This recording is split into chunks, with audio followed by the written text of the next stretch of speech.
जाता हो, खेलने में ज्यादा लगता हो, बच्चे चिड़चिड़े हो जाते हो, या चित्तवृत्ति कैसे भी भगवान में लग नहीं रही श्री हो। शिव नमस्तभ्य मित्रों, हर हर महादेव, जय श्री महाकाल।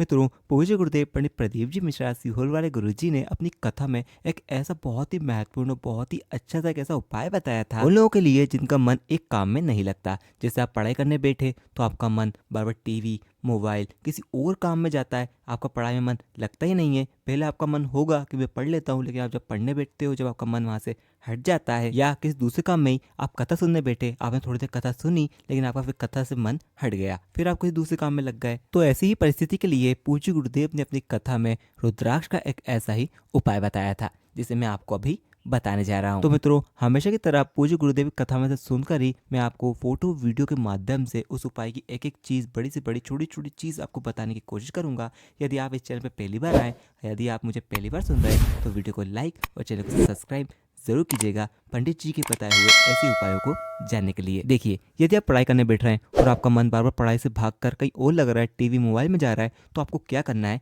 एक रुद्राक्ष ले लेना है। लेकिन एक बात का आपको बिल्कुल अच्छे तरीके से ध्यान रखना है कि पूज्य गुरुदेव ने नौमुखी रुद्राक्ष इस उपाय के लिए बताया है। तो देखिए, इससे पहले मैंने नौमुखी रुद्राक्ष का एक उपाय बताया था, तो मेरे उस वीडियो में काफी लोग कमेंट आए थे कि भैया हम नौमुखी रुद्राक्ष को कैसे पहचानेंगे। तो मैं आपको वो बताता हूँ। तो आप मोबाइल की स्क्रीन पे देख रहे होंगे कि एक ये रुद्राक्ष है। अब इस रुद्राक्ष को आप कैसे पहचानेंगे कि नौमुखी है, तो आपको इसमें लाइन दिख रही होंगी, है ना। ये रुद्राक्ष है, आपको इस रुद्राक्ष में 1 2 3 4 5 6 7 8 और ये 9 लाइन का ही मतलब है कि ये रुद्राक्ष नौमुखी है। ऐसे रुद्राक्ष को पहचाना जाता है। तो आपके लिए बहुत इंपॉर्टेंट बात थी, ये समझने योग्य बात थी। तो आपको ये बात समझ में यहाँ तक आ गई होगी। तो आपको एक नौमुखी रुद्राक्ष ले लेना है और साथ ही रुद्राक्ष के साथ एक कटोरी हनी यानी आप जानते होंगे शहद आपको एक कटोरी शहद इस उपाय के लिए और ले लेना है। अब आपने क्या क्या ले लिया, नौमुखी रुद्राक्ष एक और एक कटोरी शहद। और आपने जो नौमुखी रुद्राक्ष लिया था, आपको उसे रात्रि भर के लिए जो आपने शहद लिया है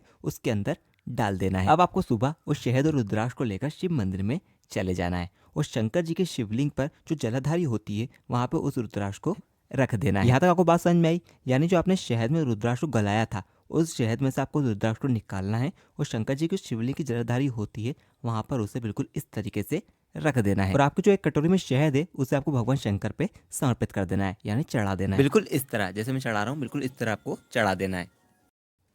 और उसके बाद आप बाबा पे एक लोटा जल, दूध, दही, जिस भी तरीके से बाबा की अच्छे तरीके से पूजा करना चाहते हैं वैसे पूजा करके जो शहद आपने लिया है और जो आपका रुद्राक्ष है उसे उठाकर वापस अपने घर की ओर आ जाना है। ठीक है, यहाँ तक आपको पूरी बात समझ में आई। एक बात मैंने अच्छे से बताने की आपको कोशिश करी, आशा करता हूँ आपको समझ में आई होगी। लेकिन अब जो आप एक कटोरी में शहद वापस लेके आए थे, अब उसका क्या करना है उसके बारे में मैं आपको आगे बताता हूँ। देखिए, अब जो आप शहद लेके आए हैं उसका आपको क्या करना है, आपको उस शहद को 11 दिनों तक, कितने दिनों तक, 11 दिनों तक बस चाटना, थोड़ा थोड़ा चाटना प्रारंभ कर देना है। कितने दिन तक? 11 दिनों तक बस। और मित्रों, पूज्य गुरुदेव के अनुसार 11 दिनों के बाद आपसे कोई नहीं कहेगा कि आप पढ़ने बैठो। आपका स्वयं ही, आपकी चित्तवृत्ति, आपका मन स्वयं ही पढ़ाई में या जिस भी काम में आप लगाना चाहते हैं उसमें स्वयं ही लग जाएगा इस उपाय करने के 11 दिन के बाद। तो मित्रों, ये पूज्य गुरुदेव का बताया हुआ बहुत ही अच्छा सा, बहुत ही प्यारा सा उपाय था, जिसे मैंने आपको अच्छे से बताने की, उसकी एक एक बात फोटो वीडियो के माध्यम से अच्छे से बताने की कोशिश करी है। तो यदि आप इस चैनल पर पहली बार आए थे, मुझे पहली बार सुन रहे थे, तो इस चैनल को सब्सक्राइब कर लीजिएगा